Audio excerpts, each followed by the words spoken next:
नमस्कार,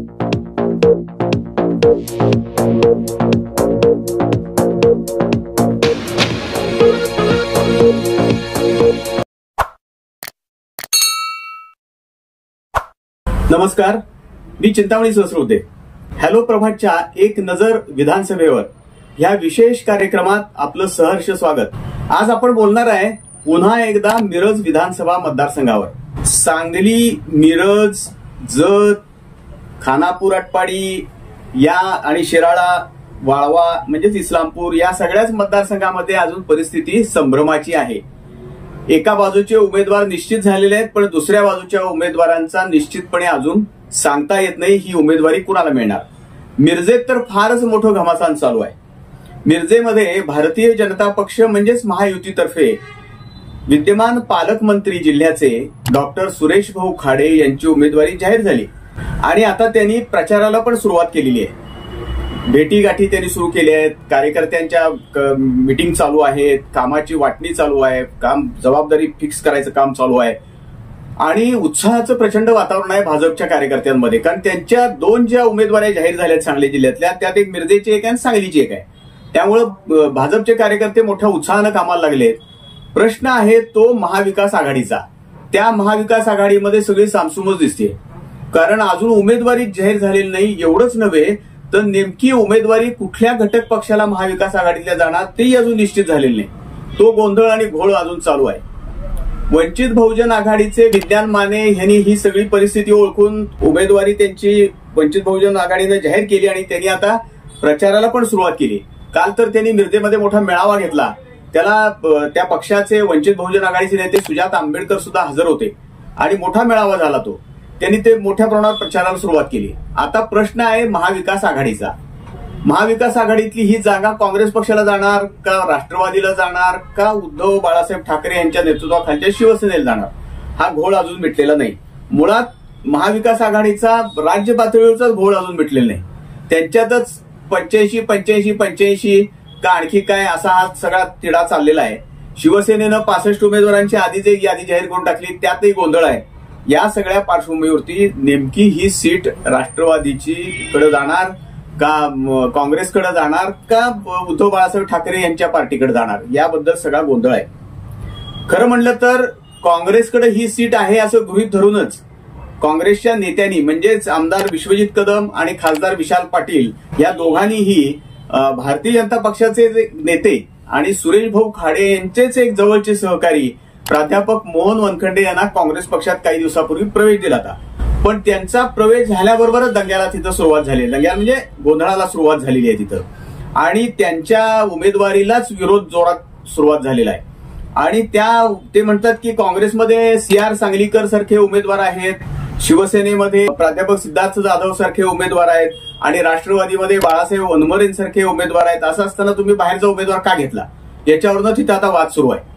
आणि त्यामुळं आता नेमकी ती जागा कुणाकडे जाणार ह्याच्याबद्दल सगळ्या गोंधळाची परिस्थिती आहे. असं म्हणतात की राष्ट्रवादीच्या काही नेत्यांनी उद्धव बाळासाहेब ठाकरे यांची भेट घेतली आणि ही जागा आम्हाला द्या म्हणून सांगितलं मिरजेची, कारण आम्हाला दुसरी जागा ह्याच्यामध्ये नाहीये, मिळत नाहीये, चौथी जागा आमची, त्यामुळे ही आम्हाला जागा द्या.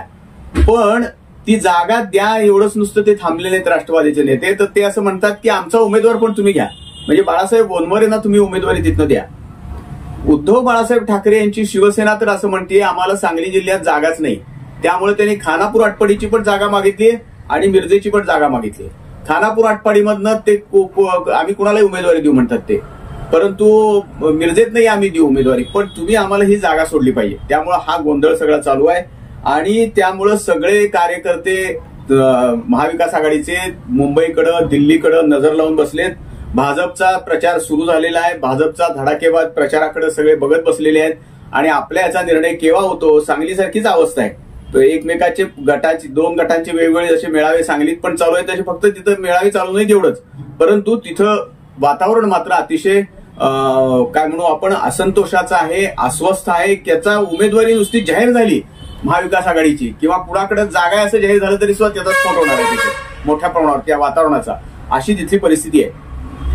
त्याच वेळेला भारतीय जनता पक्षातर्फे स्वतः जे पालकमंत्री आहेत सुरेश भाऊ खाडे हे मिरजेतून 4थ्यांदा निवडणूक लढवत आहेत आणि सांगली जिल्ह्यातनं 5व्यांदा निवडणूक लढवत आहेत. सलग 4 निवडणुका त्यांनी जिंकलेल्या आहेत. एक पहिली जतमध्ये जिंकली, मिरजेतनं 3 जागा 3 वेळा त्यांनी निवडणूक लढवलेली आहे. या सगळ्या प्रदीर्घ अनुभवामध्ये त्यांनी मिरज मतदारसंघामध्ये फार मोठं काम केलं असा त्यांच्या सगळ्या कार्यकर्त्यांचा दावा आहे. त्याची ते आकडेवारी देत आहेत. आता अगदी ताजी योजना जर आपण म्हणलं तर लाडकी बहीण योजना, या योजनेतून एकट्या मिरज मतदारसंघामध्ये 1 लाखाच्या वरती महिलांना लाभ मिळालाय असं त्यांचं म्हणणं आहे, त्यांच्या कार्यकर्त्यांचं. त्याशिवाय कामगार मंत्री आहेत, त्यांनी कामगार मंत्री म्हणून संपूर्ण MIDC असेल ह्या क्षेत्रातल्या कामगारांचं मोठं संघटन तिथं उभं केलंय आणि विशेषतः नोंदणीकृत कामगारांना जे लाभ दिलेले आहेत ते तर 30-35 हजारच्या वरती कामगारांना त्यांनी लाभ दिल्याचं त्यांचे कार्यकर्ते सांगतात. अशा सगळ्या पार्श्वभूमीवरती आणि शिवाय मतदारसंघामध्ये ग्रामीण भागात आणि शहरी भागात त्यांनी मोठ्या प्रमाणावर निधी आणलाय. पालकमंत्री म्हणून त्यांनी व्यक्तिगत अनेकांची कामं केलेली आहेत. एक अतिशय शांत, संयमी आणि सुसंस्कृत व्यक्तिमत्व म्हणून सुरेश भाऊ खाडे यांची ओळख आहे. या सगळ्या पार्श्वभूमीवरती भारतीय जनता पक्षानं मुद्दाम विश्वासानं त्यांना ही उमेदवारी दिलेली आहे आणि त्यांनी जोरदारपणे प्रचाराला सुरुवात केली आहे. आता प्रश्न असा आहे, महाविकास आघाडीचंच काय होणार? महाविकास आघाडीचा जर निर्णय लवकरात लवकर व्हावा अशी तिथल्या कार्यकर्त्यांची मागणी आहे. अन्यथा आमचं काही खैर नाही असं ते म्हणतात. जर भारतीय जनता पक्षानं प्रचार सुरू केलाय, एक संघ ताकदीनं त्यांनी प्रचार सुरू केलाय. सांगलीमध्ये सुद्धा त्याच पद्धतीनं एक संघपणे भारतीय जनता पक्षाचा प्रचार सुरू झालाय आणि महाविकास आघाडीत म्हणजे नुसत्या एकट्या काँग्रेसमध्येच गोंधळ इथं सांगलीमध्ये पण चालू आहे. तसाच मिरजेमध्ये तर 3 पक्षामध्ये म्हणजे घटक पक्षातला गोंधळ सुरू आहे. महाविकास आघाडीतल्या उमेदवारीच्या या गोंधळाचा फायदा आपल्याला मिळेल असं भारतीय जनता पक्षाच्या सर्व कार्यकर्त्यांना वाटते. लवकरच दिसेल आपल्याला नेमकं काय होतंय ते. दुसरी एक महत्वाची घटना आहे मिरजेच्या बाबतीमध्ये की माजी महापौर इद्रिस नायकोडी यांना अजितदादा पवारांनी त्यांच्या राष्ट्रवादी काँग्रेसतर्फे आमदारकी बहाल केलेली आहे. विधान परिषदेचं सदस्यत्व त्यांना मिळाल्यामुळं मिरजेच्या राजकारणामध्ये मोठा बदल होईल असं एक मानलं जाते. विशेषतः इद्रिस भाई नायकोडी हे जर सुरेश खाडेंच्या मागे उभे राहिले म्हणजे ते उभे राहणारच, कारण त्यांची महायुतीच आहे. त्याचा निश्चित फायदा हा भारतीय जनता पक्षाला केवळ मिरजेतच नव्हे तर सांगली सगळीकडेच होईल असा आडाखा आहे. किंबहुना त्या अंदाजानंच त्या हिशोबानंच ही राजकीय निवड करण्यात आली आहे असं मानलं जातं. या सगळ्या पार्श्वभूमीवरून नेमकं काय होणार, आपल्याला काय वाटतं, आपणही आम्हाला कमेंट्स करून कळवा. आणि असेच विविध माहितीपूर्ण व्हिडिओ ऐकण्यासाठी हॅलो प्रभातचा हा कार्यक्रम आपण सबस्क्राईब करा. धन्यवाद.